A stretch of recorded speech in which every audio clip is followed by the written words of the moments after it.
آج دجالی فتنے کے بارے میں کچھ باتیں آپ کے گوش گزار کروں گا۔ پہلی بات یہ نوٹ کیجئے کہ یہ روایات صحیح مسلم میں بھی ہیں، جامع ترمذی میں بھی ہیں، سنن ابی داؤد میں بھی ہیں، سنن ابن ماجہ میں بھی ہیں، سنن نسائی میں بھی ہیں، مسند احمد ابن حنبل میں بھی ہیں۔ یعنی یوں سمجھیے کہ صرف بخاری کو چھوڑ کر باقی صحاح ستہ کی تمام کتابوں میں اور بڑے جلیل القدر صحابہ سے یہ روایات ہیں۔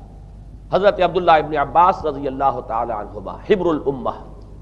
حضرت عبداللہ ابن عمر رضی اللہ تعالی عنہما، حضرت ابو سعید خدری رضی اللہ تعالی عنہ اور حضرت ابو الدرداء رضی اللہ تعالی عنہ، ان صحابہ سے ان کتب حدیث میں جو روایات مروی ہیں وہ یہ ہے کہ جو شخص دجالی فتنے سے محفوظ رہنا چاہے وہ سورہ کہف کی ابتدائی اور آخری آیات کی تلاوت کرے۔ بعض روایات میں تو صراحت ہے ابتدائی اور آخری، بعض میں مطلقاً فرمایا گیا کہ 10 آیات سورہ کہف کی انسان کو دجال کے فتنے سے محفوظ رکھ سکتی ہے۔ اس اعتبار سے جو تعلق ہے ان آیات کا دجالی فتنے کے ساتھ وہ گویا کہ احادیث صحیحہ سے ثابت ہے۔ نمبر 2 بات جو اب میں عرض کرنا چاہتا ہوں وہ یہ ہے کہ احادیث نبویہ ہی سے دجالی فتنے کے بارے میں جو باتیں ہمیں معلوم ہوتی ہیں وہ کیا ہے، دجال کے کیا اوصاف ہوں گے، کیا خصائص ہوں گے، دجالی فتنے کے کیا مظاہر ہوں گے، کیا آثار ہوں گے، کیا اثرات ہوں گے۔ اس کی وضاحت میں پہلے تو ایک بات نوٹ کر لیجئے،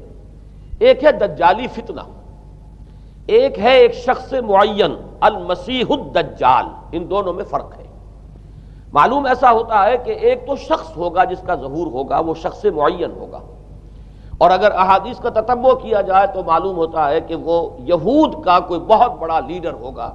اور آخری زمانے میں قریب قیامت کا جو زمانہ ہے، قرب قیامت کا، اس میں جو بڑی عظیم جنگیں ہونے والی ہیں، ان میں جب یہودیوں اور مسلمانوں کا مقابلہ ہوگا اور بہت کریٹیکل سٹیج پر وہ مقابلہ پہنچا ہوا ہوگا، اس وقت حضرت مسیح علیہ السلام کا نزول ہوگا اور وہ دجال اکبر کو یا المسیح الدجال جسے کہا گیا ہے اس کو وہ قتل کریں گے۔ تو المسیح الدجال یہ تو ایک شخص معین ہے، البتہ دجالی فتنہ صرف ایک شخص معین کے ساتھ نہیں متعلق، بلکہ اس کے لیے جو احادیث آئی ہیں ان کا جب ہم تتبع کرتے ہیں، ان سب کو جب جمع کرتے ہیں تو معلوم ہوتا ہے کہ وہ ایک خاص کیفیت ہے، ایک خاص دور میں کچھ ایسی کیفیات پیدا ہو جائیں گی کہ جن کو دجالی فتنے سے تعبیر کیا گیا ہے۔ وہ کیفیات کیا ہیں، میں کچھ احادیث کے حوالے سے وہ میں نوٹ کر کے لایا ہوں، آج آپ کے سامنے رکھ رہا ہوں۔ پہلی بات یہ معلوم ہوتی ہے کہ اس دور میں، اس دجالی فتنے میں، انسان کو جو قواعد طبعیہ ہیں، جو قدرت کی طاقتیں ہیں، کائناتی قوتیں ہیں، ان پر غیر معمولی غلبہ، اقتدار، اختیار حاصل ہو جائے گا، اور وہ دجال متصرف ہوگا ان تمام قواعد طبعیہ پر، بالکل ایسے انداز میں جیسے کبھی انبیاء کرام علیہ السلام کو اللہ تعالیٰ معجزے عطا فرماتا تھا۔ وہ معجزے کہ جو اللہ تعالیٰ کے فضل و کرم سے اللہ کے رسولوں کو عطا ہوئے ہیں، گویا کہ وہ سب کی سب کیفیات ہیں کہ جو دجال کے بارے میں قرآن مجید یا احادیث نبیہ میں وارد ہوئی۔ مثلا پہلی بات یہ بتائی گئی کہ اس کے لیے فاصلہ بے معنی ہو کر رہ جائے گا،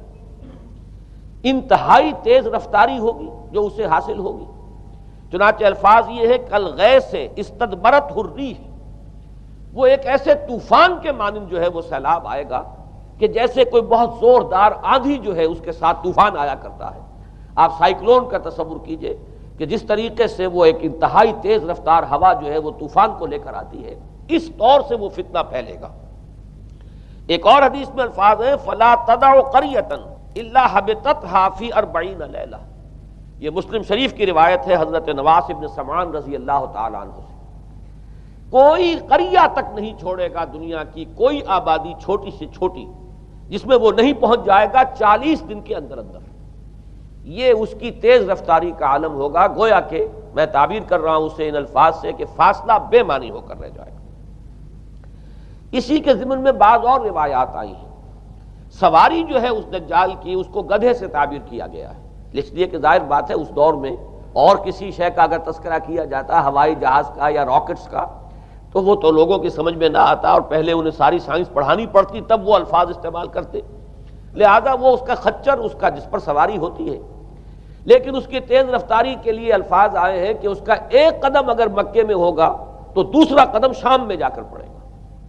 اور الفاظ یہ آئے ہیں کہ اس کے دونوں کانوں کے درمیان فاصلہ جو ہے وہ 40 باع کا یعنی 80 ہاتھ کا ہوگا، بلکہ حضرت علی رضی اللہ تعالیٰ عنہ کے خطبے میں جو اس کا بیان ہوا ہے کہ اس کا ایک کان جو ہے وہ 30 ہاتھ لمبا کان ہوگا اس کا۔ ابھی ذرا یہ صرف احادیث آپ سنتے جائیے، پھر اس کے بارے میں ان سب کو جوڑ کر جو ہمیں نتیجہ نکالنا ہے اس پر گفتگو بعد میں ہوگی۔ اسی طرح آواز کا معاملہ کہ اس کی آواز 4 دانگ عالم میں بیک وقت سنی جائے گی۔ الفاظ یہ ہے ینادی بصوت لہو یسمع لہو ما بین الخافقین، وہ ایک ایسی آواز کے ساتھ پکارے گا کہ جسے مشرق و مغرب کے مابین رہنے والا ہر شخص سنے گا۔ اس کی آواز جو ہے گویا کہ وہ تمام فاصلوں کے جو پردے ہیں اس کے لیے وہ حائل نہیں رہیں گے، بلکہ یہ کہ اس کی آواز جو ہے پوری دنیا میں مشرق و مغرب میں بیک وقت سنائی دے گی۔ تیسری بات معلوم ہوتی ہے کہ علاج معالجہ وہ اس انتہا کو اور عمل جراحی اس انتہا کو پہنچ جائے گا۔ یہاں وہ الفاظ آئے ہیں جو قرآن مجید میں حضرت مسیح کے معجزات کے لیے آئے۔ حضرت مسیح کے الفاظ جو ابرئ الاکمہ والابرص، کہ میں مادر ذات اندھے کو اور جو کوڑھ کا مرض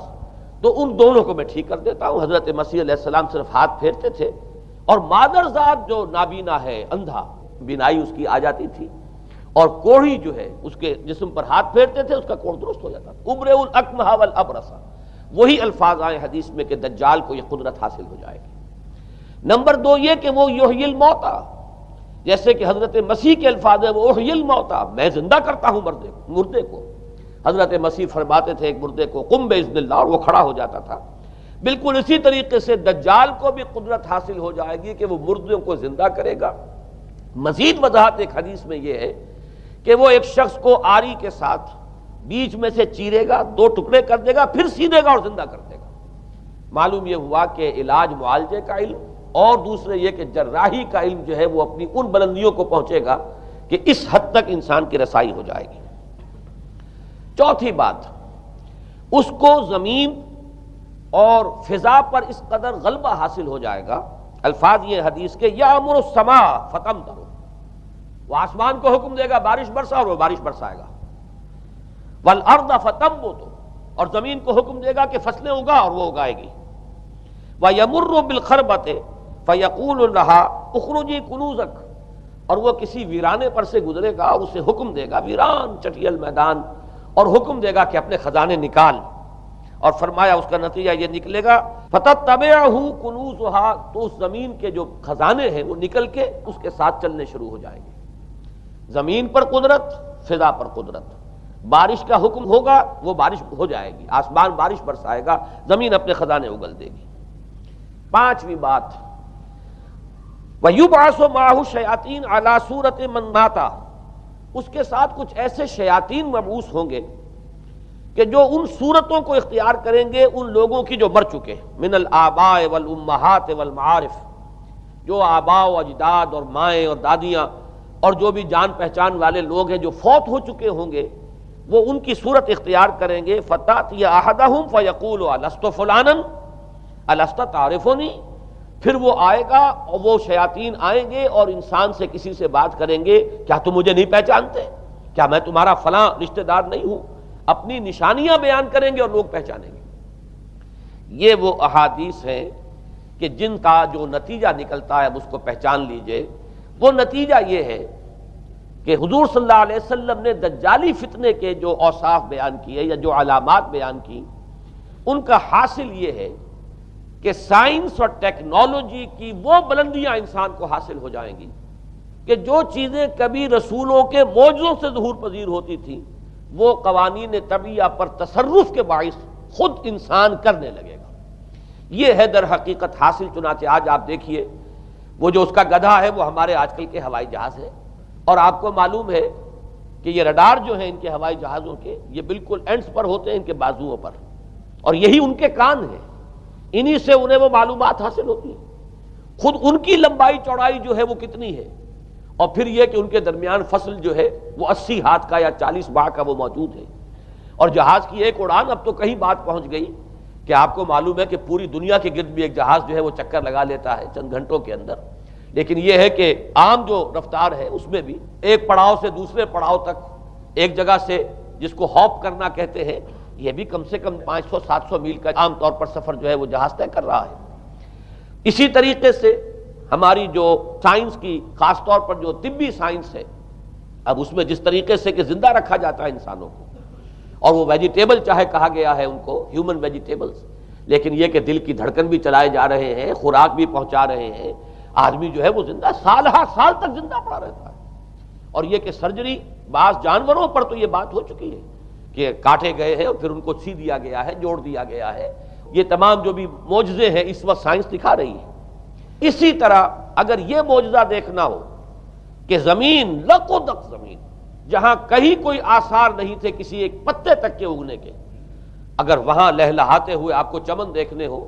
تو ویسے سب سے پہلے تو یہ معاملہ ہوا تھا اسرائیل نے جو کر کے دکھایا تھا، لیکن اب تو آپ ابوظہبی چلے جائیے، سعودی عرب میں چلے جائیے۔ سعودی عرب کے اندر حال یہ ہے کہ آپ اگر ہوائی جہاز سے سفر کریں ریاض سے جدہ تک تو آپ کو جگہ جگہ بڑے سرکولر پیچز نظر آئیں گے جہاز سے، نہایت گرین،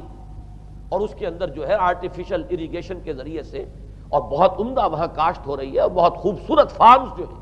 ہیں وہ تمام کے تمام سرکولر پیچز، اس لیے کہ جو اریگیشن ہوتی ہے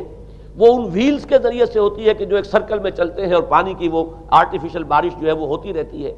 باقی یہ کہ فضا سے آرٹیفیشل رین، یہ تو بہت ہی سادہ سی بات ہے کہ فضا کے اندر ایٹماسفیرک کنڈیشنز کو ذرا تبدیل کیا جائے تو بارش آ جاتی ہے۔ اور باقی رہ گیا آواز کا یہاں سے وہاں جانا، وہ تو آواز ہی نہیں، تو آپ صورتیں دیکھ رہے ہیں۔ آپ کو نیو یارک میں بیٹھا ہوا خطاب کرے، آپ پوری دنیا کے اندر جہاں چاہیں، وہ آل ورلڈ اینٹینا آپ کے پاس صرف ہونا چاہیے، باقی یہ کہ آپ دنیا کے کسی بھی گوشے میں بیٹھے ہوئے کسی شخص کا خطاب یہ وہ سن سکتے ہیں۔ تو معلوم یہ ہوا کہ در حقیقت یہ جو دجالی فتنہ ہے، یہ جس کے اوصاف جو بیان کیے گئے، ابھی میں اس کو لفظ فتنہ سے تعبیر نہیں کر رہا، اسے جس چیز نے فتنہ بنایا وہ ابھی میں آپ سے عرض کروں گا، لیکن یہ جتنے اوصاف حدیث میں آئے ہیں، جتنی صفات بیان ہوئی ہیں، جو کوائف وہاں سامنے آ رہے ہیں، ان سب کا حاصل تو ایک لفظ میں یہ ہے کہ سائنٹیفک ڈیولپمنٹ اور ٹیکنالوجیکل ڈیولپمنٹ وہ اس درجے کی ہو جائے گی کہ قواعد طبیعیہ پر، فورسز آف دی نیچر پر انسان کو تصرف اور تسلط حاصل ہو جائے گا، اور وہ انہیں استعمال کرے گا، اور اس طریقے سے اس کے اندر وہ ساری کی ساری کیفیات جیسے کہ آج ہم دیکھ رہے ہیں اپنی نگاہوں کے سامنے وہ پیدا ہو جائیں گی۔ اب سوال یہ ہے کہ اس شے کو فتنہ کس چیز نے بنایا، یہ بات سمجھ لیجئے۔ جہاں تک سائنسی ترقی کا تعلق ہے، تکنیکی ترقی کا تعلق ہے، یہ چیزیں فی الاصل فتنہ نہیں ہے، یہ تو وہ علمہ آدم الاسماء کلہا کا ظہور ہے۔ اللہ تعالیٰ نے ازل میں حضرت آدم علیہ السلام کو جو صلاحیت عطا فرما دی تھی، یہ ایکسفولیشن ہے اس کا ظہور ہے۔ جیسے کہ آم کی گٹھلی میں آم کا درخت ہے، لیکن ظاہر بات ہے کہ اس کو درخت بننے میں وقت لگتا ہے، پہلے وہ 2 پتے نکلتے ہیں، پھر وہ بڑھتا ہے معاملہ، کئی سال میں جا کر وہ درخت جو ہے وہ جوان ہوگا اور وہ پھل دے گا۔ اسی طریقے سے یوں سمجھیے کہ بالقوہ وہ علم حضرت آدم علیہ السلام کو دے دیا گیا تھا، یعنی وہ صلاحیتیں ودیت کر دی گئیں، وہ فیکلٹیز، سمع اور بصر اور فؤاد، دیکھو سنو نتیجہ نکالو اور آگے بڑھو۔ آپ نے چیز دیکھی، ایک سنی، نتیجہ نکالا، اس کو نوٹ کیا، آگے بڑھے، پھر کوئی چیز دیکھی، پھر کوئی سنی، اپنے سابق جو نتیجہ آپ نے نکال کر محفوظ کیا تھا اپنی میموری میں، اس کے ساتھ اس کو ٹیلی کیا، کوئی اور نتیجہ نکل آیا اور آگے بڑھے۔ تو یہ تو سٹیپ بائی سٹیپ، قدم با قدم انسانی علم آگے بڑھ رہا ہے۔ یہ ہرگز فتنہ نہ ہوتا، میرے الفاظ پر توجہ کیجئے، اگر اس کے ساتھ متوازن طور پر ایمان اور روحانیت کا ارتقا بھی ہوتا رہتا، اگر اس کے ساتھ اللہ کی معرفت، اللہ کی محبت، آخرت کا ایمان، منزل انسان کی جو ہے وہ آخرت ہے، دنیا نہیں ہے، اگر یہ چیزیں ساتھ کے ساتھ ہوتی تو یہ ہرگز فتنہ نہیں۔ فتنہ در حقیقت اسے جس نے بنایا ہے وہ یہ ہے کہ کچھ ایسے اسباب ہوئے ہیں، اور وہ اسباب آج مجھے بیان کرنے کہ در حقیقت موجودہ عیسائیت اس کا سب سے بڑا سبب ہے۔ اس کے نتیجے میں ایک بہت بڑا گیپ ہے، اپالنگ گیپ ہے، بڑا مہیب خلا ہے، بڑی وسیع خلیج ہے جو حائل ہو چکی ہے کہ ایمان اور روحانیت ختم ہوتے چلے گئے،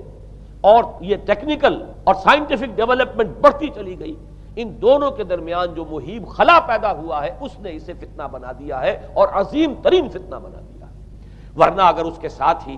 اللہ پر ایمان، آخرت پر ایمان، اور انسان کے اندر ایمانی کیفیات، اس کی روحانی کیفیات اگر یہ بھی برقرار رہتی، بلکہ اس کے ساتھ متوازن طور پر ان کو ترقی کرنا چاہیے تھی، تو یہ ہرگز فتنہ نہیں ہے۔ تو پہلی بات یہ سمجھ لیجئے کہ اگرچہ دجالی فتنے کے جو صفات، اس کے اوصاف، اس کی علامات، اس کے مظاہر جو بھی حدیث کے ذریعے سے ہمیں معلوم ہے، جس کا میں نے ابھی آپ کے سامنے تذکرہ کیا، وہ سب در حقیقت تعبیر ہے اس دور کا جو محاورہ ہے، اس دور کی جو زبان ہے،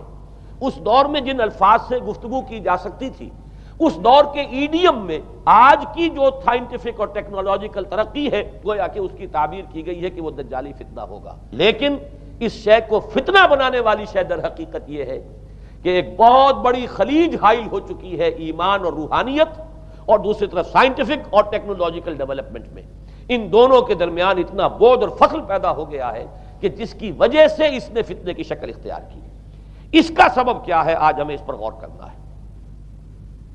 دیکھیے حضرت مسیح علیہ السلام کا دین، اور جیسا کہ میں نے عرض کیا اس سورہ کہف کے پہلے رکوع میں تذکرہ انہی کا ہو رہا ہے، وَيُنذِرَ الَّذِينَ قَالُوا اتَّخَذَ اللَّهُ وَلَدًا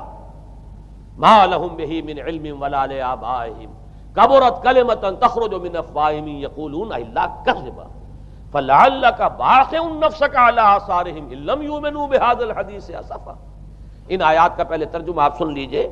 جو پہلی آیات ہے ان کا ترجمہ ہم کر چکے ہیں۔ کل حمد اس اللہ کے لیے ہے جس نے اپنے بندے پر کتاب نازل فرمائی اور اس میں کوئی کجی نہ رکھی، جو بالکل سیدھی ہے اور خبردار کرتی ہے ایک ایسی بڑی عظیم اور مہیب جنگ سے کہ جو خاص اللہ کی طرف سے ہوگی، اور بشارت دیتی ہے مومنین کو جو نیک عمل کریں کہ ان کے لیے بہت بڑا اور بہت عمدہ اجر ہے۔ ماکثین فیہ ابدا، وہ اس میں رہیں گے ہمیشہ ہمیشہ۔ وَيُنذِرَ الَّذِينَ قَالُوا اتَّخَذَ اللَّهُ وَلَدًا، اب دوہرا کر بات آئی، اور تاکہ خبردار کر دے ان کو جنہوں نے یہ کہا کہ اللہ نے کسی کو اپنا بیٹا بنایا۔ مَا لَهُم بِهِ مِنْ عِلْمٍ، نہیں ہے ان کے پاس اس کے بارے میں کوئی علم، وَلَا لِآبَائِهِمْ، نہ ان کے آباء و اجداد کے پاس کوئی علم تھا، کوئی عقلی دلیل نہیں، کوئی اللہ کی اتاری ہوئی کسی کتاب میں، اللہ کے اتارے ہوئے کسی صحیفے میں اس کے لیے سند نہیں۔ وَلَا لِآبَائِهِمْ كَبُرَتْ كَلِمَةً تَخْرُجُ مِنْ أَفْوَاهِهِمْ، بہت بڑی بات ہے کہ جو نکل رہی ہے ان کے منہوں سے، إِن يَقُولُونَ إِلَّا كَذِبًا، نہیں بول رہے یہ، نہیں کہہ رہے یہ مگر جھوٹ۔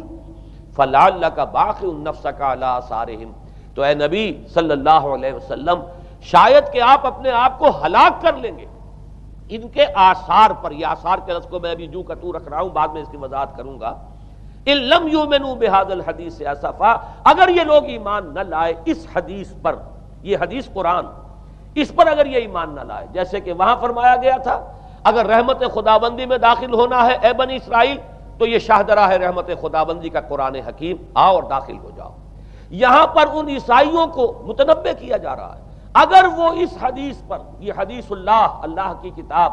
احسن الحدیث کتابا متشابہہ فَبِأَيِّ حَدِيثٍ بَعْدَهُ يُؤْمِنُونَ، اگر اس اللہ کی حدیث پر، اللہ کی کتاب پر یہ ایمان نہ لائے تو جو ان کے آثار ہوں گے، جو نتائج نکلیں گے، ان پر اے نبی شاید کہ آپ اپنے آپ کو صدمے اور رنج اور غم سے ہلاک کر لیں۔ یہ ہے در حقیقت وہ آیات کے جن میں تذکرہ ہو رہا ہے عیسائیت کا، لیکن عیسائیت سے مراد کیا ہے اسے سمجھیے۔ حضرت مسیح علیہ السلام کا دین تو بعین ہی وہی دین تھا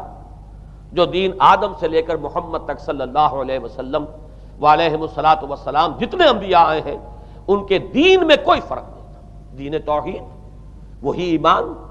البتہ شرائع کے اندر، شریعتوں میں کچھ تفصیلی احکام میں فرق ہوا ہے، شریعت موسوی اور شریعت محمدی میں علی صاحب الصلاۃ والسلام تھوڑا تھوڑا فرق ہے، دین ایک ہی ہے۔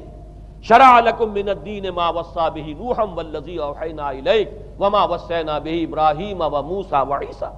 دین میں تو ہم نے وہی شے تمہارے لیے بھی معین کی ہے مسلمانوں، کہ جس کی کہ ہم نے نوح کو وصیت کی تھی اور جس کی کہ ابراہیم کو اور موسیٰ کو اور عیسیٰ کو وصیت کی، دین ایک ہے۔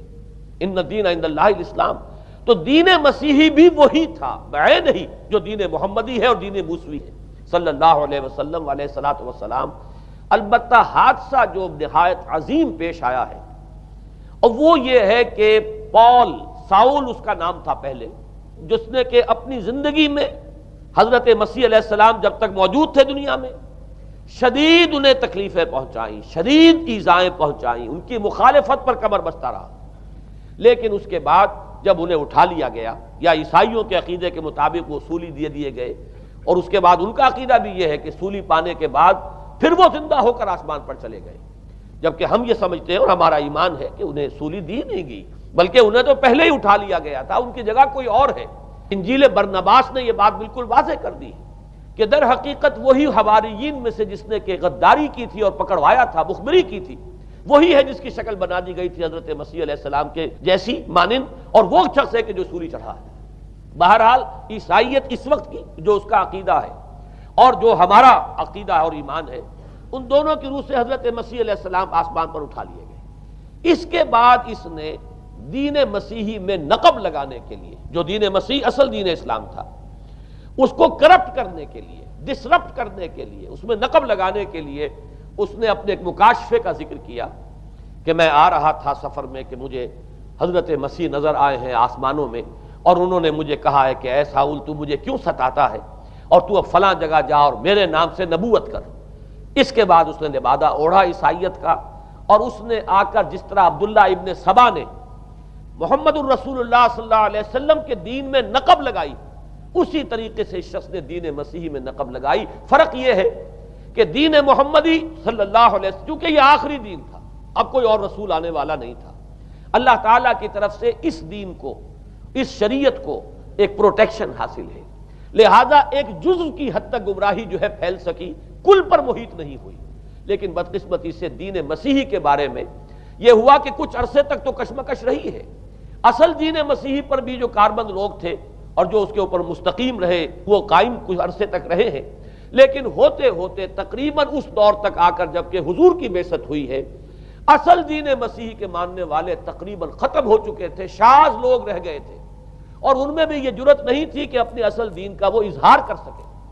بلکہ ہوتے ہوتے ان 600 سالوں کے اندر یہ ہوا کہ وہی پالزم جو ہے در حقیقت اس نے ہی مسیحیت کی شکل اختیار کر لی۔ یہ پالزم جو ہے یہ ہے در حقیقت، یوں سمجھیے کہ ادیان عالم کی تاریخ میں سب سے زیادہ گمراہ کن مذہب، جس کا رد عمل پیدا ہوا ہے یورپ میں، جس نے کہ اس دجالی فتنے کی شکل اختیار کی ہے۔ میں یہ چاہتا ہوں کہ اس کے ضمن میں چند باتیں آج آپ کے سامنے رکھوں۔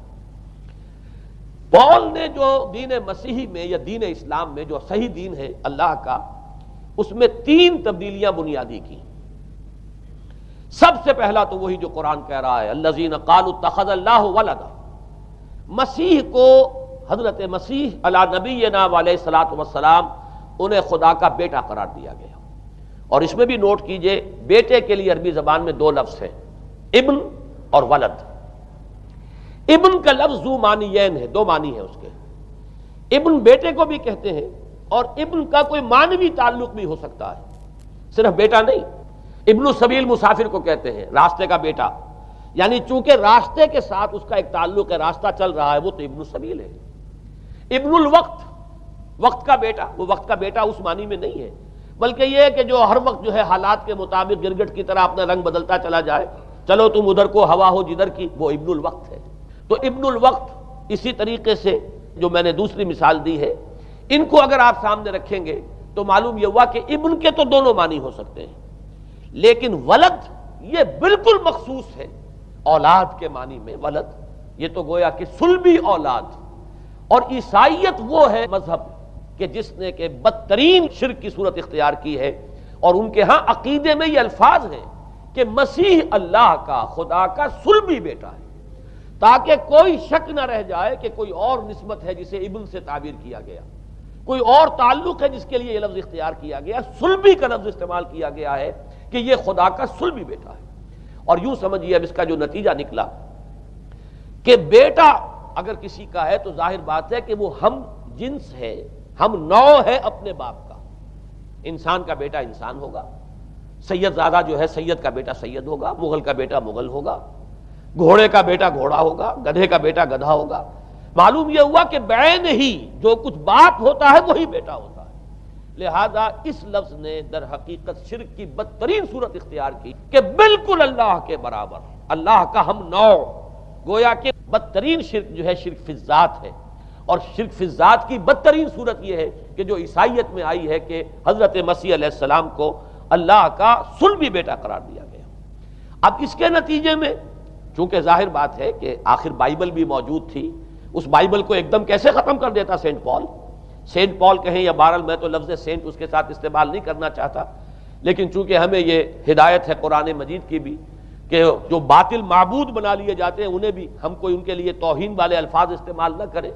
لہذا میں یہ لفظ استعمال کر رہا ہوں، ورنہ جی تو چاہتا ہے کہ کوئی اور لفظ اس کے لیے استعمال کیا جائے، لیکن جو بھی اس وقت دنیا میں اس کا معروف نام ہے پال، سینٹ پال، تو اس نے چونکہ ظاہر بات ہے کہ پوری بائبل کو کیسے ختم کر دیتا،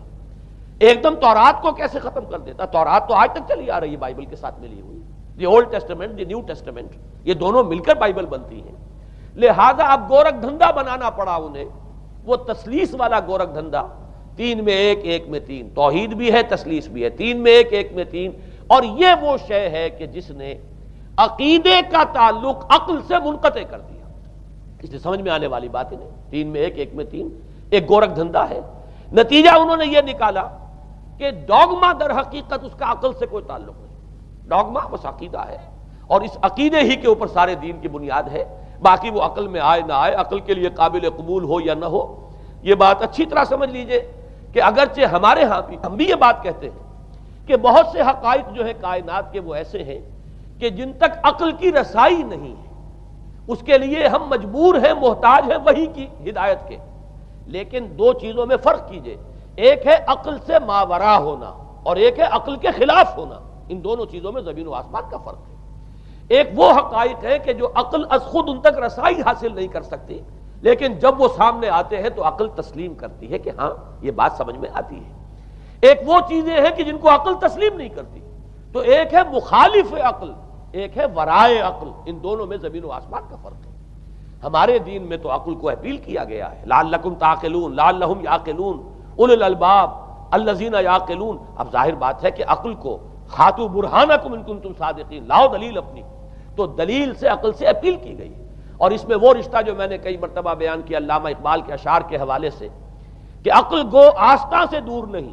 اس کی قسمت میں پر حضور نہیں، اور گزر جا عقل سے آگے کہ یہ نور چراغ راہ ہے، منزل نہیں ہے۔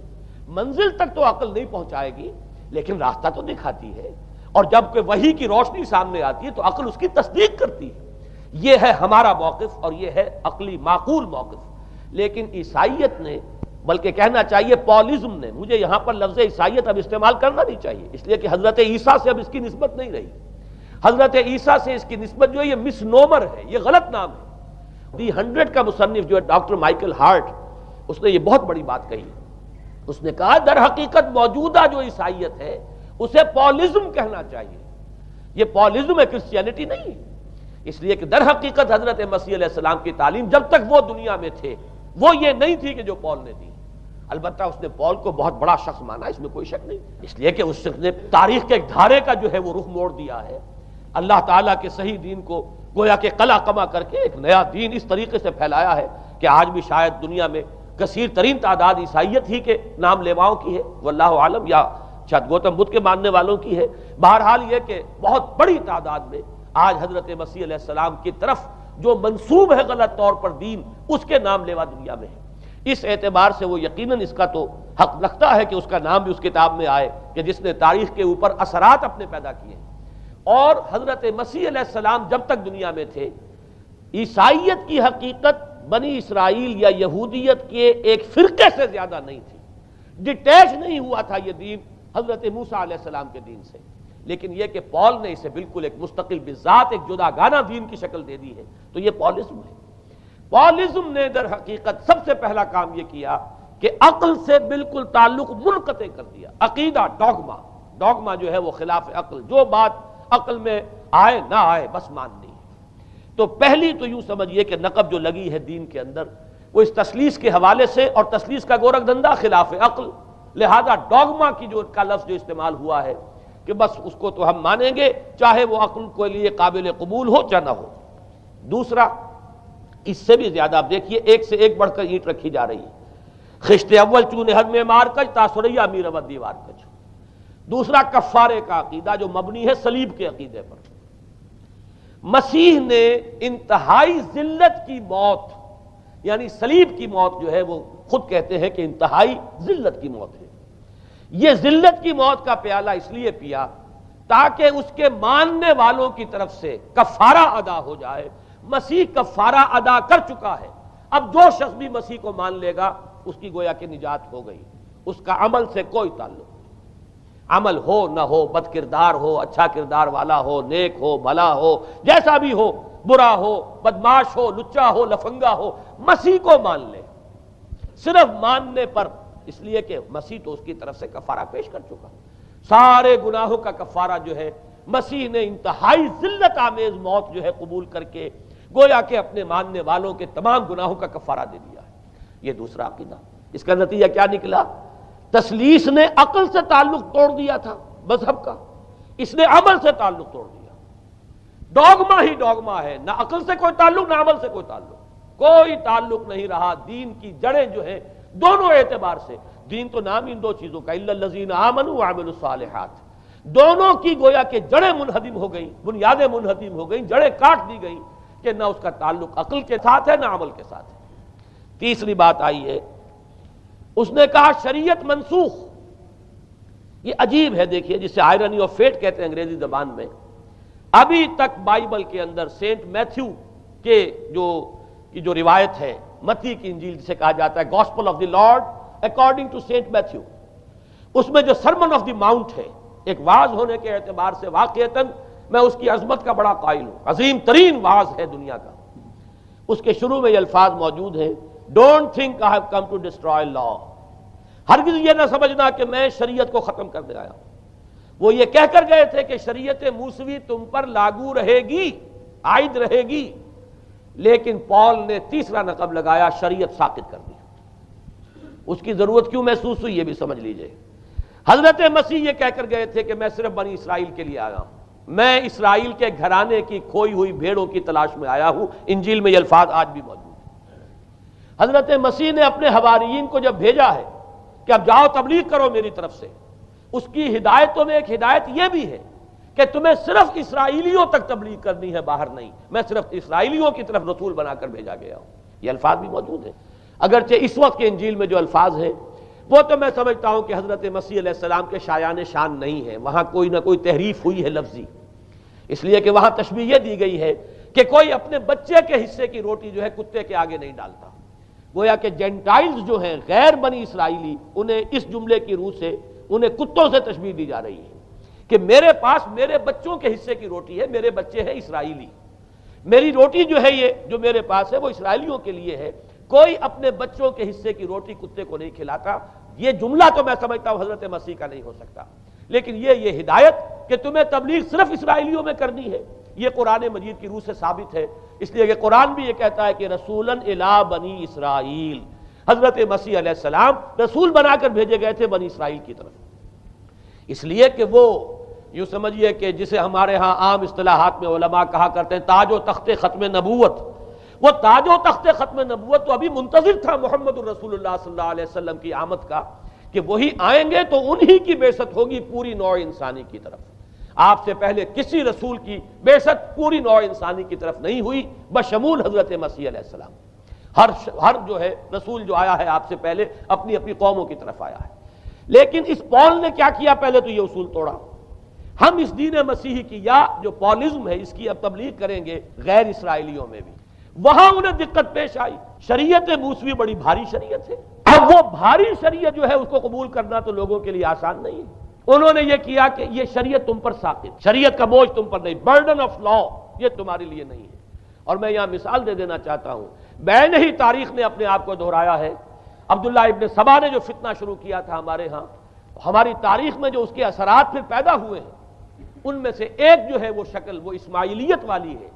کہ اسماعیلیت نے بھی بین ہی یہی شکل اختیار کی ہے۔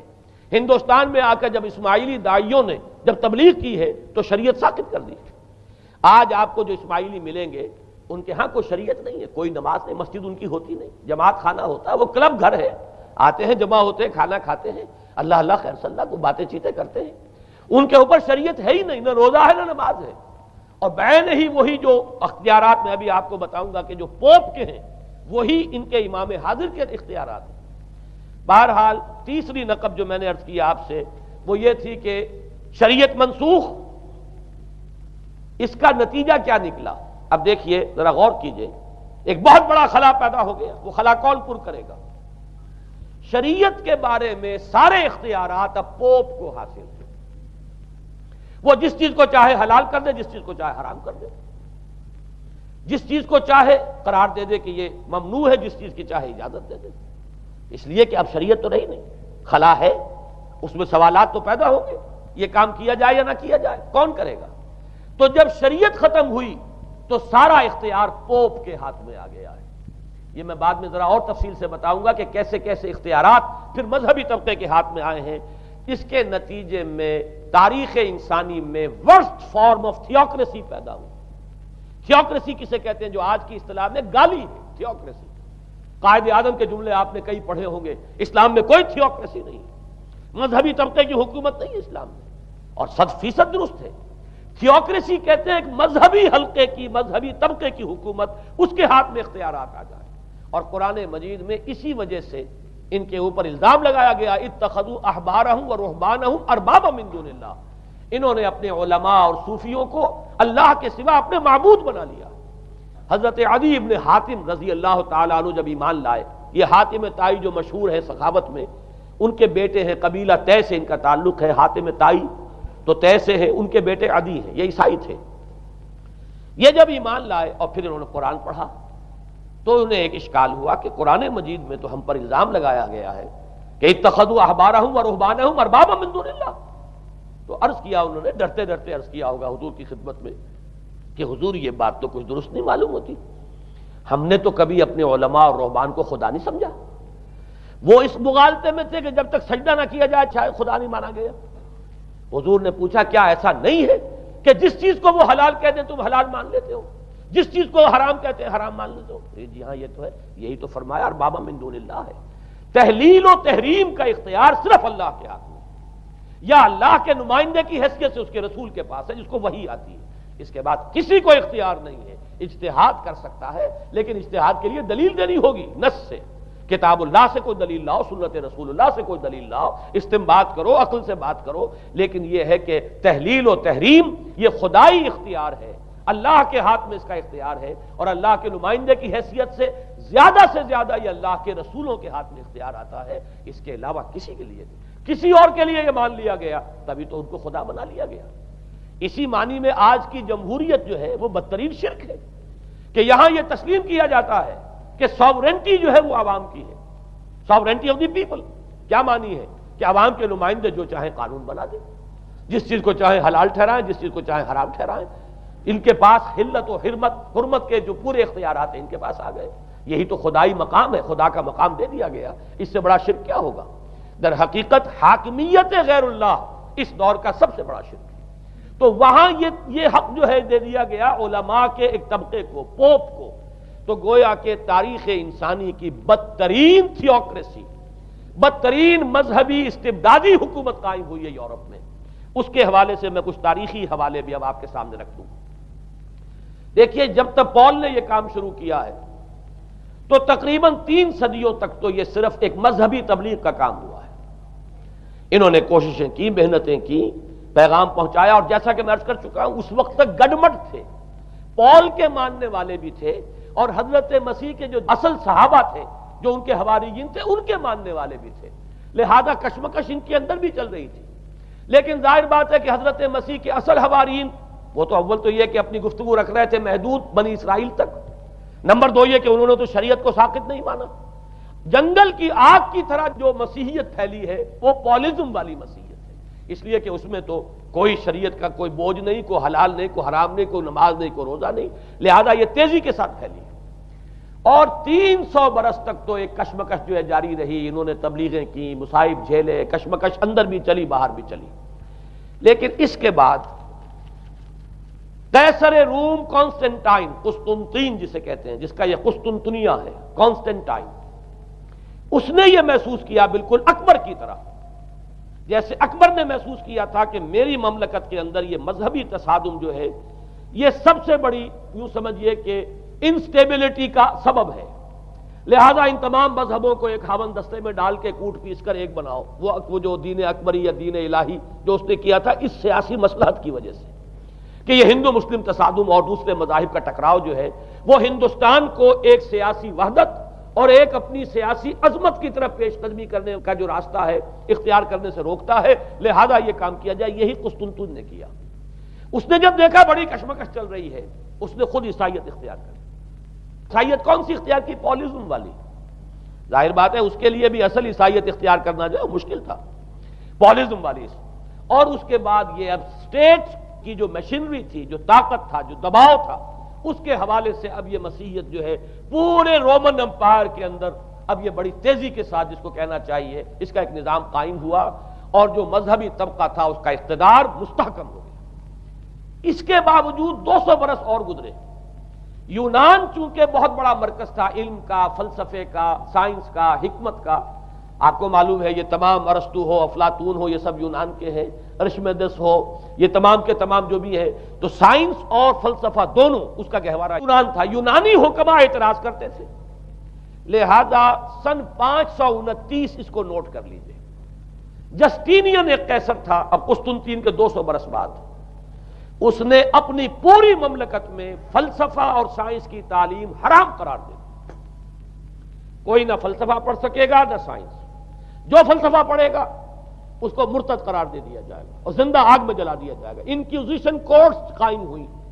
وہ صرف مذہبی عدالتیں اس لیے قائم ہوتی تھی کہ جس کے بارے میں معلوم ہو جائے کہ یہ فلسفہ پڑھتا ہے یا یہ سائنس پڑھتا ہے. اس لیے کہ فلسفہ اور سائنس دونوں جڑ کاٹتے ہیں اس ڈوگما کی. وہ ڈوگما جو پالیزم والا ڈوگما ہے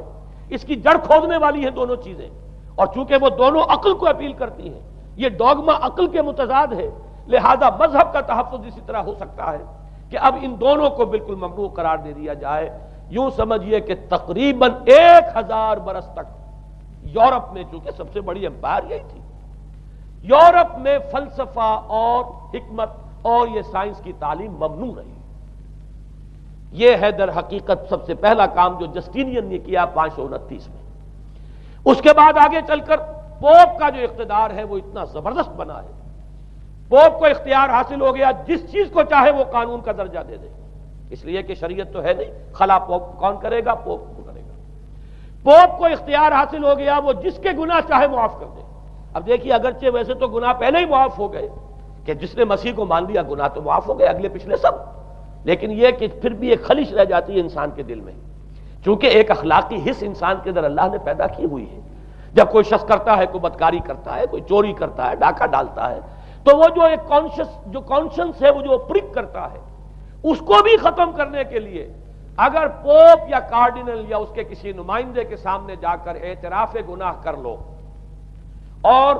کچھ اس کی مٹھی گرم کرو، کچھ ہدیہ پیش کرو، تو توبہ نامہ، معافی نامہ تمہیں دے دیا جائے گا. اور وہ جو چیز ہے وہ تمہارے لیے سند ہے کہ کوئی تم سے باز پرس تمہارے گناہ کی نہیں ہو سکے. پھر ان کی قیمتیں تھی، ان کے لیے بڑی بڑی جو ہے ہدیے مقرر کیے گئے تھے. تیسری چیز بائبل کا اول تو یہ کہ مفہوم جو ہے وہ کوئی سند نہیں ہے، اس لیے کہ بائبل ہانٹ کر رہی تھی نا. اولڈ ٹیسٹمنٹ بھی ہے، یہ حضرت مسیح کی یہ 4 انجیلیں بھی ہیں، یہ تعلیم کچھ اور ہے. لہذا بائبل جو ہے وہ سند نہیں ہے. سند پوپ کا جو ہے فرمان وہ سند ہے. بائبل کی شرح کرنے کی، بائبل کی طرف سے کوئی دلیل لانے کی کسی کو کوئی حق حاصل نہیں. یہ جبر تھا، یہ تشدد تھا یورپ میں. یہ وہ دور تھا جب کہ اسلام پھیل رہا تھا. میں نے اس لیے آپ سے کہا تھا، نوٹ کرایا آپ کو، 529 میں جسٹینین کا یہ فرمان ہے. 571 میں حضور کی ولادت ہو رہی ہے، وہی صدی ہے. اور 630 کے آس پاس، بلکہ 629 کے آس پاس سلطنت روما کے ساتھ مسلمانوں کا ٹکراؤ شروع ہوا ہے. تو یہ تاریخی ان کو ریلیشن جو ہے ذہن میں رکھیے. جس وقت مسلمان آئے اور 200-300 برس جو ان کے عروج کے ہیں، اس وقت آپ کو معلوم ہے کہ تقریباً 6 صدیاں ہو چکی تھی کہ یورپ بالکل جس کو کہا جاتا ہے ڈارک ایجز، انتہائی تاریکی، مذہبی جبر اور استبداد، اس کے سوا کچھ نہیں. اور وہ ملاؤں کی حکومت جسے آپ کہیں گے، جسے آج کل کی اصطلاح میں کہا جائے گا، وہ جس کو چاہے جو چاہے سزا دے دے. پوپ کو اختیار حاصل ہے. کسی کے بارے میں ذرا جیسے بعض اوقات خبریں سچی ہیں یا جھوٹی، لیکن میں مثال دے رہا ہوں جیسے خبریں آتی رہی ہیں ایران کے بارے میں کہ کہیں اگر معلوم ہو گیا تو پاسداران انقلاب پہنچے اور سمری ٹرائل اور فوراً ختم کیا آدمی کو۔ اس قسم سے انکوزیشن رپورٹس جو ہیں وہ کورٹس وہاں قائم ہوئی، اور یوں سمجھیے کہ لاکھوں افراد تحت کیے گئے، زندہ جلائے گئے۔ لیکن اس کے بعد جب عالم اسلام میں وہ روشنی پھیلی، اور خاص طور پر بنو عباس کے زمانے میں، اب بھاگ بھاگ کر وہاں جو بھی تھے فلسفے کے اور سائنس کے کوئی دلچسپی رکھنے والے، وہ بھاگ کر عالم اسلام میں آ گئے۔ یہاں اب وہ کتابیں جو ہیں ان کے ترجمے ہوئے، خاص طور پر مامون اور ہارون الرشید کے زمانے کے اندر یہ علم جو ہے ہندوستان سے بھی لیا، یونان سے بھی لیا مسلمانوں نے، اور اس کے بعد یہ غرناطہ اور قرطبہ کی یونیورسٹیوں کے ذریعے سے اس علم نے پینیٹریٹ کیا ہے دوبارہ یورپ میں۔ دیکھیے سرکل کیسے بنا ہے، یونان کا علم آیا ہے پہلے عالم اسلام میں، مڈل ایسٹ میں، اور پھر ادھر سے ہو کر چکر کھا کر اور اسپین کی یونیورسٹیوں کے ذریعے سے یورپ میں انٹروڈیوس ہوا ہے۔ اس وقت پھر اصلاح مذہب کی تحریک شروع ہوئی، اور ساتھ ہی تحریک احیاء العلوم رینیسنس،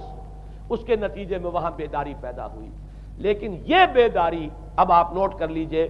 ایک تو پروٹیسٹنٹ مذہب پیدا ہوا،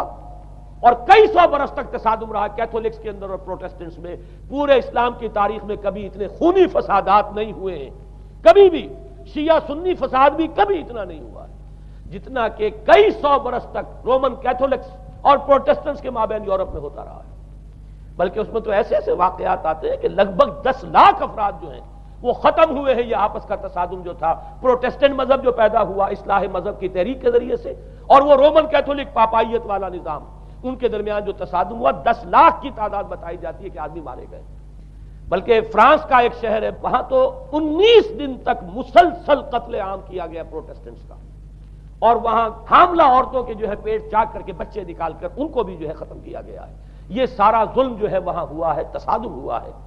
اس کے نتیجے میں آپ خود سوچئے کہ کس قدر نفرت پیدا ہوئی عوام کے اندر مذہب سے۔ اس کے ساتھ ہی اب وہ علم شروع ہوا، سائنس شروع ہوئی۔ لہذا علم اور سائنس دونوں کی جڑ میں مذہب سے شدید نفرت پیدا ہو۔ یہ ہے وہ سبب کہ جس نے یہاں سے راستے علیحدہ کر دیے۔ اور مذہب چونکہ جبر کرتا ہے، مذہب چونکہ عقل کے اوپر بیڑیاں بٹھاتا ہے، پہرے بٹھاتا ہے، بیڑیاں ڈالتا ہے، اور مذہب چونکہ تشدد کرتا ہے، لہذا مذہب کے خلاف ایک نفرت، ایک ریئیکشن، یہ ہے اس ساری سائنسی ارتقاء اور سائنٹیفک اور ٹیکنالوجیکل جو ڈیولپمنٹ ہوئی ہے، اس کی جڑ میں مذہب سے نفرت جو ہے اس کے بیج بو دیے گئے۔ اور یہ 200-250-300 سال میں اب یہ جو تناور درخت بن کر آیا ہے کہ ایک طرف سائنس کی ترقی، ٹیکنالوجی کی ترقی آسمان کو چھو رہی ہے۔ آج انسان چاند کے اوپر تو انسان کے قدم جو ہے پہنچ چکے ہیں، اور آپ کا ایک راکٹ جو ہے وہ پورے تمام سیارے جو ہیں ہمارے سولر سسٹم کے ہیں ان سب کا چکر لگا کر، اور وہ اس سے باہر چلا گیا ہے، خلا کے اندر کہاں گیا کچھ پتہ نہیں۔ لیکن یہ کہ تقریباً یوں سمجھیے کہ سن 77 کا چلا ہوا وہ، اور 12 برس تک اس نے سفر طے کیا ہے، اور کم سے کم سولر سسٹم کا جو ہے اس نے پورا جو ہے احاطہ کیا ہے۔ اور جو میں نے آپ کو وہ احادیث سنائی، ان کے حوالے سے بات کیا سمجھ میں آئی کہ یہ سائنٹیفک، ساری کی ساری سائنٹیفک ڈیولپمنٹ، یہ ٹیکنالوجیکل ڈیولپمنٹ، لیکن چونکہ اس کے ساتھ مذہب کا انکار ہے، خدا پر ایمان نہیں ہے، آخرت کا یقین نہیں ہے، روح کا گویا کہ انکار، روحانیت تو بہت دور کی بات ہے، روح کا بھی انکار۔ نتیجہ یہ ہے کہ ان دونوں چیزوں کے مابین وہ گیپ، جسے میں نے کہا تھا ایپالنگ گیپ، ایک بہت بڑا گیپ ہے جو پیدا ہو چکا ہے۔ اب میں حدیث آپ کو سنا رہا ہوں، بخاری شریف میں جو روایت ہے، حضور نے فرمایا کہ دجال کے ماتھے پر لکھا ہوا ہوگا کافارا، کفر۔ الفاظ یہ ہے انہو مکتوب بین عینیہ کافارا، علیحدہ علیحدہ، یقرأہ کل مومن کاتب او غیر کاتب، وہ اس طرح نمایاں لکھا ہوا ہوگا کہ ہر شخص اسے پڑھ لے گا، چاہے وہ لکھنے والا ہو چاہے نہ ہو، لکھا پڑھا ہو چاہے نہ ہو۔ یعنی اس تہذیب کی پیشانی پر کفر لکھا ہوا ہے، مذہب سے دشمنی، مذہب سے بعد، مذہب سے دوری، مذہب کی ہر چیز کی نفی۔ آج جو ایک ورلڈ سویلائزیشن ہے، ایک عالمی تہذیب ہے جس کا کہ غلبہ ہے ہمارے اس پورے گلوب پر، اس میں 3 چیزوں کے مقابلے میں 3 چیزوں کی اہمیت ہے۔ خدا کی اہمیت نہیں ہے، ہوگا، ہم انکار بھی نہیں کرتے، لیکن ہم جانتے بھی نہیں کہ ہے کہ نہیں۔ ہاں اہمیت کائنات کی ہے، غور کرو، کائنات کے قوانین کو سمجھو، ایکسپلائٹ کرو، قوت جو ہے نیچر کی قوت اس کو مسخر کرو، اس کو استعمال کرو، ہوگا خدا ہے یا نہیں ہے، چھوڑو اس بحث کو، اصل اہمیت جو ہے وہ کائنات کی ہے۔ اسی طرح اصل اہمیت اس جسم کی ہے، مادے کی ہے، روح ہوگی کوئی شے ہمیں نہیں پتا، نہ ہم دیکھ سکتے ہیں، نہ ہم اسے چھو سکتے ہیں، نہ چکھ سکتے ہیں، ہوگی، لیکن یہ کہ اصل جو ہے اہمیت وہ مادے کی اور جسم کی، اس کی فکر کرو۔ اسی طریقے سے حیات دنیاوی، اصل سے حیات دنیاوی ہے، اس کو بناؤ، سنوارو، بہتر سے بہتر زندگی گزارو، ویلفیئر سٹیٹ ہو، بہت ہی عمدہ ماحول ہو اور ہر چیز کو، لیکن حیات اخروی ہوگی، اب تو آرام سے گزرتی ہے، آخرت کی خبر خدا جانے ہے یا نہیں ہے، اس سے ہمیں کوئی بحث نہیں۔ تین چیزوں کے مقابلے میں تین چیزوں کی اہمیت، یا یوں کہیے کہ تین چیزوں کے مقابلے میں مقابل کی تین چیزوں کو بالکل غیر اہم، اس کی طرف کوئی توجہ ہی نہیں، توجہ کا ارتکاز کائنات پر ہے، ذات باری تعالیٰ پر نہیں۔ ذات و صفات باری تعالیٰ ایک صرف علمی موضوع ہے، اصل توجہ کی شے کائنات ہے۔ روح ہوگی کوئی شے، اصل شے جسم ہے اور مادہ ہے۔ حیات اخروی ہمیں نہیں پتا، کسی نے واپس آ کر خبر نہیں دی مرنے کے بعد، لہذا ہم نہیں کہہ سکتے ہے کہ نہیں ہے۔ البتہ یہ کہ حیات دنیا بھی تو ہے، اس کو مضبوطی کے ساتھ تھامو، اس کو بہتر بناؤ، توجہ کا اصل ارتکاز حیات دنیاوی پر ہے۔ یہ ہے وہ گلوبل سویلائزیشن جو در حقیقت یورپ سے ابری، اور یورپ سے ابری ہے، اس کی بنیاد میں مذہب کی دشمنی موجود تھی، جو رد عمل تھا در حقیقت اس پاپائیت کے نظام کا جو پولزم کے ذریعے سے دنیا میں قائم ہوا، یہ وجہ ہے۔ اور آج انسان جہاں کھڑا ہے، غور کیجئے، انتہائی ہولناک جنگ جو ہے وہ اس کے سر پر ایک خطرے کے طور پر مسلط ہے۔ دو جنگیں اس ایک صدی میں ایسی ہو چکی ہیں جنہیں اپنے ورلڈ وار 1 اور ورلڈ وار 2، اتنے بڑے پیمانے پر قتل و غارت دنیا میں پہلے کبھی نہیں ہوئی، اس لیے کہ پہلے فوجوں کی جنگیں ہوتی تھی، آبادیوں پر جا کر کہیں کوئی قتل عام ہو گیا، ورنہ یہ کہ قبضہ لیا، پہلے وہ کسی اور کی ریت تھے، اب کسی اور کی ریت ہو گئے۔ آیا بابر آیا، اس نے پانی پت کے میدان کے اندر ابراہیم لودھی کو شکست دے دی، دلی میں آ کر اس نے کسی کا خون نہیں بہایا، بس وہ آ کے تخت پر قابض ہو گئے۔ کہیں کہیں ہوئے ہیں فتنے، یا پھر عذاب الہی آتے رہے ہیں کہ رسولوں کے انکار کی سزا کے طور پر قومیں نسیہ منسیہ کی گئی ہیں، لیکن جنگیں جو دنیا میں ہوتی تھی، وہ جنگوں کا معاملہ جو ہے وہ اس نوعیت کا ہوتا تھا، وہ فوجوں کے درمیان ٹکراؤ ہوتا تھا، میدان جنگ میں کشتوں کے پشتے لگتے تھے، لیکن اس کے بعد نہیں ہو گیا، کہیں کسی نے بہت غصہ نکال لیا۔ لیکن اس صدی میں اب جو جنگیں ہوئی ہیں اس سے تو ملک کے ملک تہس نہس ہوئے ہیں، آبادیاں ختم ہوئی ہیں، اور جو تیسری جنگ ہوگی یہ جان لیجئے، آخر انسان کب تک اسے ٹالے گا؟ رشیا کے بارے میں یہ سمجھنا کہ وہ پیچھے ہٹ گیا ہے، پشپائی اختیار کر لی، اس نے بہت بڑی حماقت ہے، وہ در حقیقت اب ڈپلومیسی کی راہ سے سپریمیسی چاہتا ہے، لہذا تصادم تو ہو کر رہنا۔ مولانا مناظر حسن گیلانی رحمۃ اللہ علیہ کے خیالات جو ہیں وہ مجھے اس سورہ کہف کے ابتدائی آیات کے ضمن میں مجھے ان سے اتفاق ہے، اور بہت سی چیزیں ان سے ماخوذ ہیں۔ اسی طریقے سے جو حدیث اب میں آپ کو بتا رہا ہوں، میرے سامنے اس کا متن نہیں ہے، مولانا حامد میاں رحمۃ اللہ علیہ انہوں نے مجھے یہ بتایا تھا کہ جو میں نے جمع کیے ہیں حالات و واقعات، قیامت سے پہلے جو حالات و واقعات پیش آنے والے ہیں، جن کی پیشین گوئی احادیث میں ہیں، ان سے معلوم ہوتا ہے کہ ایک بہت بڑی خوفناک جنگ ہوگی، اتنی بڑی خوفناک جنگ، اور ان کے الفاظ یہ ہے کہ اس میں دونوں فریق جو ہوں گے ان میں بڑی تعداد عیسائیوں کی ہوگی، ادھر بھی ادھر بھی، ایک طرف البتہ عیسائیوں کے ساتھ مسلمان بھی ہوں گے، یہودی بھی ہوں گے، اور دوسری طرف خالص عیسائی طاقت ہوگی، اور ان کے درمیان اتنی خوفناک جنگ ہوگی۔ الفاظ ان کے یہ ہیں اس حدیث کے جو انہوں نے مجھے بتائے کہ ایک پرندہ سینکڑوں میل تک پرواز کرے گا اور اسے سوائے لاشوں کے اور کچھ نظر نہیں آئے۔ آپ تصور کیجئے اگر ایٹامک وار ہو جاتی تو یہی ہوگا، تہس نہس ہو جائے گا معاملہ، ختم ہو کر رہ جائے گی چیز۔ اور یہ چیز جو ہے یہ بہرحال یہ جتنا کچھ پائل اپ کیا گیا ہے، یہ ڈسٹرکٹیو فورس سائنس کی یوں سمجھیے کہ معراج اب یہی ہے۔ اب تو سٹار وارز کی باتیں ہو رہی ہیں کہ صرف زمین پر نہیں، باہر بھی یہ جنگیں ہمیں لڑنی پڑیں گی، لیکن یہ کہ اس کا کیا حال ہوگا۔ امریکہ میں ایک پکچر تیار کی گئی تھی، دی ڈے آفٹر غالباً اس کا نام ہے، اس میں ایک نقشہ دکھایا گیا ہے اس قدر ہولناک کہ یہ 100 اور اونچی منزلہ عمارتیں جو ہے یہ ایسے جیسے کہ کچے گھروندے ہوتے ہیں، ایسے وہ پگھل کر رہ جائیں گی، اور یوں سمجھیے کہ انسان جو ان کے اندر ہوں گے ایک ایک منزل کے اندر، ایک ایک ایسی 100 منزلہ عمارت کے اندر ہزاروں آدمی ہوتے ہیں، جیسے کہ کوئی ایسی کالونی ہو کوئی ان کی چیونٹیوں کی، اور اس پوری کالونی کو آپ اپنے پاؤں سے مسل دیں، ایسے انسانوں کا حال ہوگا اگر وہ جنگ ہو جاتی جس کا نقشہ کھینچا گیا ہے۔ یہ ہے در حقیقت وہ بات کہ جو مولانا مناظر حسن گیلانی فرما رہے ہیں ان آیات مبارکہ میں، وَيُنذِرَ الَّذِينَ قَالُوا اتَّخَذَ اللَّهُ وَلَدًا، تاکہ خبردار کر دے یہ قرآن ان لوگوں کو جنہوں نے کہا ہے کہ اللہ نے بیٹا بنایا، بدترین شرک کا جنہوں نے ارتکاب کیا، اور اسی ولدیت مسیح کے عقیدے سے وہ ساری کرپشن جو ہے دین خداوندی کی، دین مسیحی کی اصل جو دین تھا اس کی جو ہوئی ہے، اور اس کے نتیجے میں آج نوع انسانی وہاں کھڑی ہے۔ اسی لیے آیت نمبر 2 میں فرمایا وَيُنذِرَ بَأْسًا شَدِيدًا مِّن لَّدُنْهُ، تاکہ خبردار کر دے ایک بہت بڑی جنگ سے۔ ہمارے اکثر مفسرین نے یہاں پہ ایک بہت بڑا عذاب کہہ کر جو ہے وہ گزر گئے ہیں، لیکن واحد یہ لفظ ہے قرآن مجید کا یہ مقام ہے جہاں لفظ باس آیا ہے، اور مولانا مناظر حسن گیلانی نے بحث کی باس تو جنگ کو کہتے ہیں، قرآن مجید میں جہاں بھی یہ لفظ آیا جنگ کو کہتے ہیں۔ تو ایک بہت بڑی ہولناک جنگ جس کے لیے فرمایا ملتن ہو، یہ تمہارے اپنے پیمانوں پر نہیں آئے گی،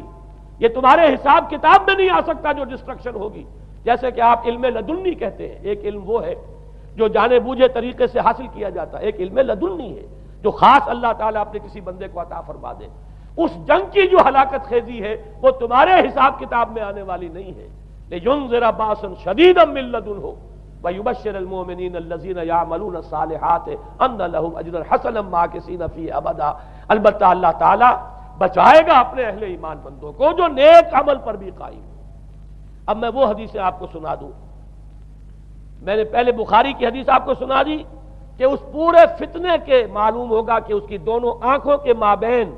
کافارا لکھا ہوا ہے، کفر، گویا کہ یہ سمبل ہے، یہ علم ہے، یہ علامت ہے اس جدید موجودہ تہذیب کی، کفر، الحاد، مادہ پرستی، خدا کا انکار، آخرت کا انکار، روح کے وجود کا انکار۔ اس کے بعد فرمایا یہ ابو داؤد کی روایت ہے، فواللہ، تو خدا کی قسم وہ وقت جب آئے گا،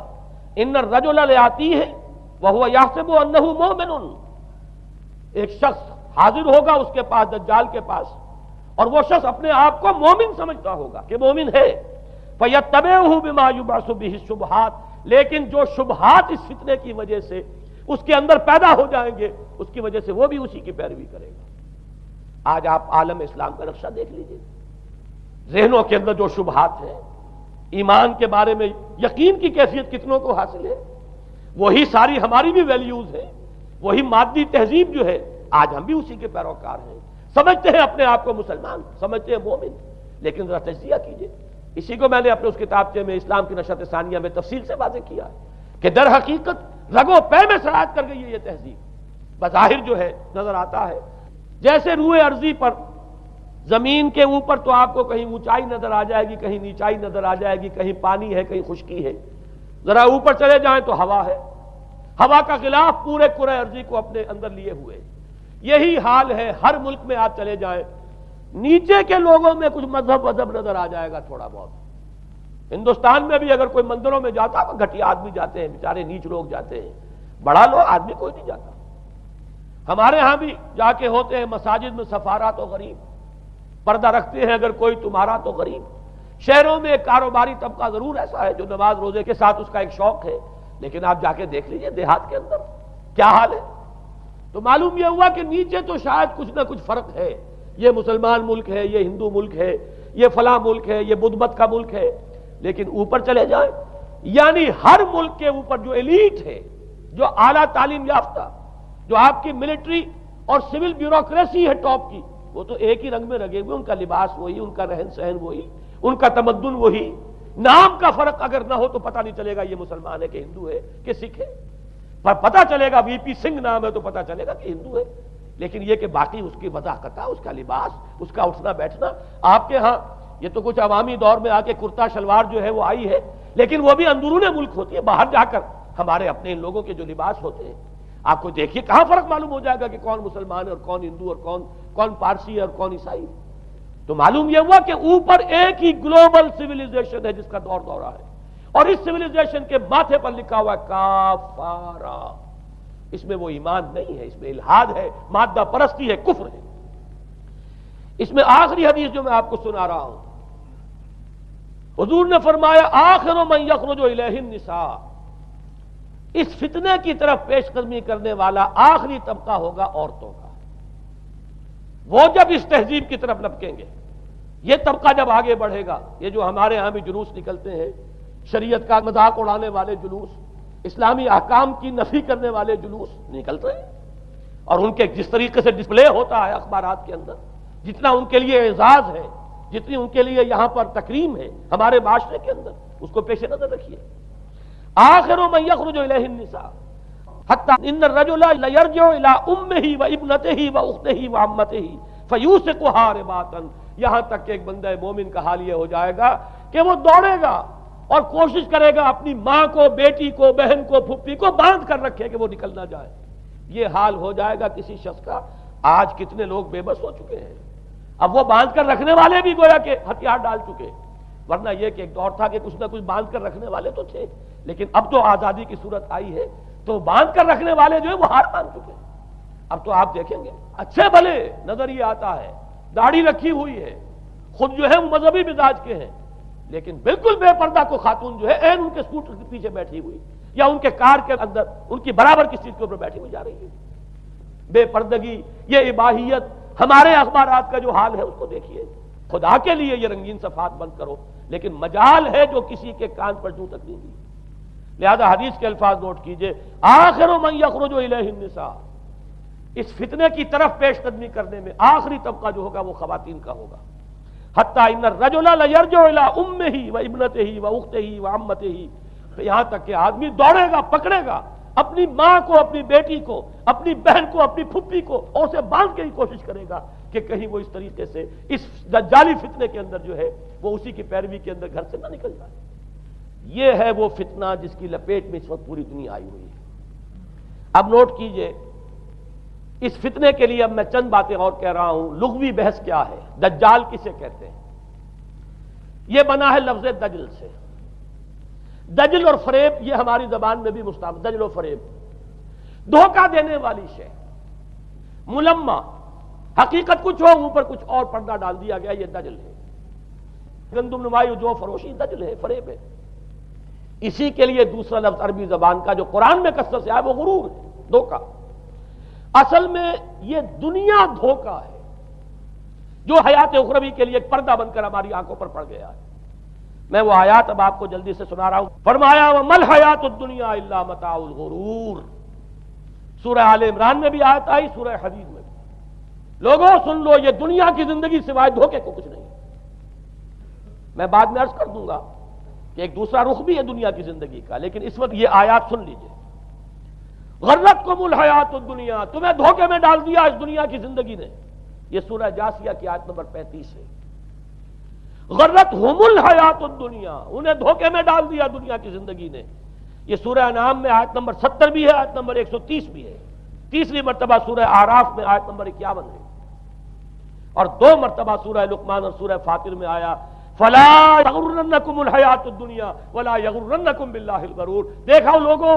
کہیں تمہیں دنیا کی زندگی دھوکے میں نہ ڈال دے۔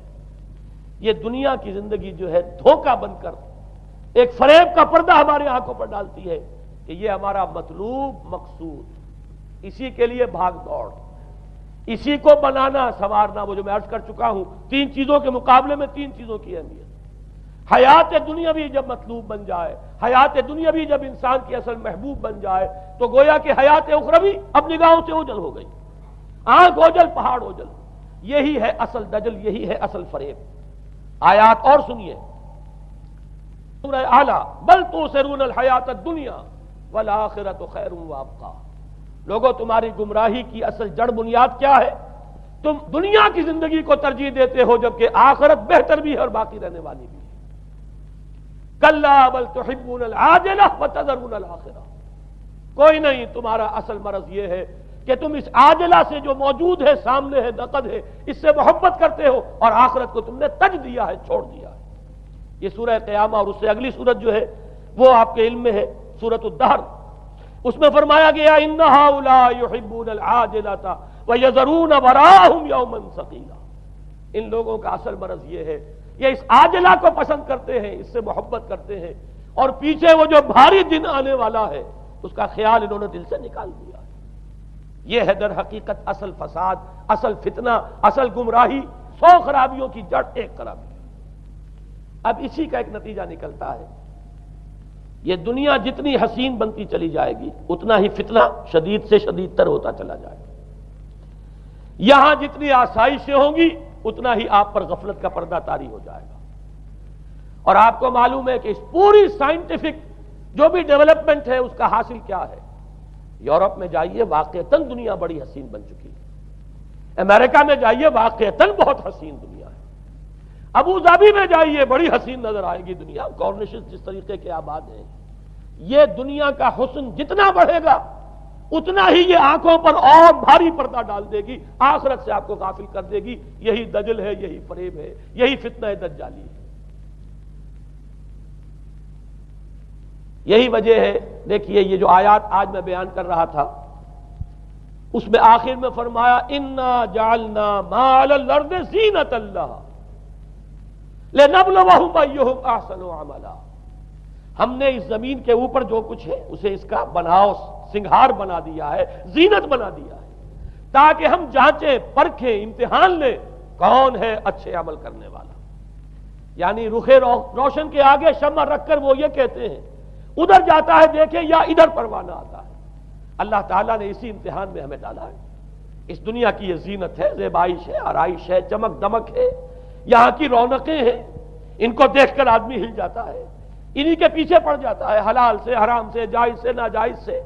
صحیح سے غلط سے، جس طرح بھی ہو یہ رونقیں میں بھی زیادہ سے زیادہ اپنے گھر میں لے آؤں، میں بھی اپنے ہاں وہ آسائشیں فراہم کر لوں، میں بھی یہ تمام چیزیں جو ہے جمع کر لوں۔ اسی کے لیے انسان اپنا نہ صرف یہ کہ پوری زندگی کا اثاثہ اسی میں انویسٹ کر بیٹھتا ہے بلکہ دیانت، شرافت، ان سب کو بھی داؤ پر لگا دے۔ انا جعلنا ما علی الارض زینۃ اللہ لنبلوہم ایہم احسن عملا۔ ہم نے زمین کے اوپر جو کچھ ہے اسے اس کا زیور بنا دیا ہے، سنگھار، تاکہ ہم ذرا آزمائیں ان کو کہ آیا یہاں کے ہی اسی حسن کے اندر، اسی رعنائی کے اندر گم ہو کر رہ جاتے ہیں، یا اس حسن ازلی تو اللہ تعالیٰ کا جلال و جمال یہ اس کے طالب بنتے ہیں۔ یہ ہے در حقیقت امتحان۔ اسی کو جیسے کہ حدیث میں بھی آیا تھا، شروع کی آیات اور آخری آیات، آخری رکوع میں فرمایا قل هل ننبئکم بالاخسرین اعمالا، اے نبی ان سے کہیے کیا ہم تمہیں بتائیں اپنی زندگی کی جد و جہد میں، بھاگ دوڑ میں سب سے زیادہ خسارے میں کون رہے؟ الذین ضل سعیہم فی الحیاۃ الدنیا وہم یحسبون انہم یحسنون صنعا۔ وہ لوگ کہ جن کی بھاگ دوڑ، جن کی محنت، جن کی کوشش وہ دنیا کی زندگی ہی میں بھٹک کر رہ گئی، اور وہ اپنے کہیں یہ سمجھتے رہے کہ ہم بڑے کامیاب ہو رہے ہیں، بہت اچھے کام کر رہے ہیں، ہم نے اتنی ترقی کر لی، ہم نے یہ کچھ بنا لیا، میں نے یہ جائیداد بنا لی، میں نے یہ کچھ مقام حاصل کر لیا، لیکن مطلوب و مقصود دنیا۔ ضل سعیہم فی الحیاۃ الدنیا، انہوں نے دنیا کی زندگی ہی کے اندر اپنی ساری سعی و جہد کو بھٹکا کر رکھ دیا۔ میں اس کا جو دوسرا رخ بتانا چاہتا تھا وہ ایک حدیث کے حوالے سے ہے۔ اگر آخرت مطلوب و مقصود رہے تو یہ دنیا آخرت کی کھیتی بن جاتی ہے۔ حضور نے فرمایا دنیا مزرعۃ الآخرہ، اگر تمہارا مطلوب و مقصود آخرت ہے تو پھر یہ اس دنیا کے اندر یہ کھیتی ہے، بو گے یہاں تو وہاں کاٹو گے۔ نیک اعمال کرو، خدمت خلق کے لیے کوشاں ہو جاؤ، لوگوں کی ہدایت کے لیے اپنی توانائیاں جو ہے وقف کرو۔ خیرکم من تعلم القرآن وعلمہ، اس دنیا میں محنت کرو گے تو آخرت میں اجر و ثواب پاؤ گے۔ الدنیا مزرعۃ الآخرہ، اگر آخرت مطلوب و مقصود ہو تو دنیا بڑی قیمتی ہے، اس کا ایک ایک لمحہ بڑا قیمتی ہے۔ تو حیات دنیا بھی نہ صرف یہ کہ غیر حقیقی نہیں بلکہ بہت قدر و قیمت کی حامل، لیکن اگر پردہ پڑ گیا، آخرت نگاہوں سے اوجھل اور دنیا ہی مطلوب و مقصود، تو یہ دھوکے کی ٹٹی ہے۔ وَمَا الْحَيَاةُ الدُّنْيَا إِلَّا مَتَاعُ الْغُرُورِ، نہیں ہے دنیا کی زندگی مگر دھوکے کا سامان۔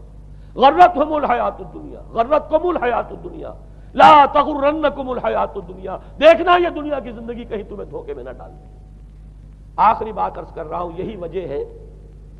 سورہ بنی اسرائیل میں بھی آخری لفظ جو پہلے رکوع میں وہ کیا تھا؟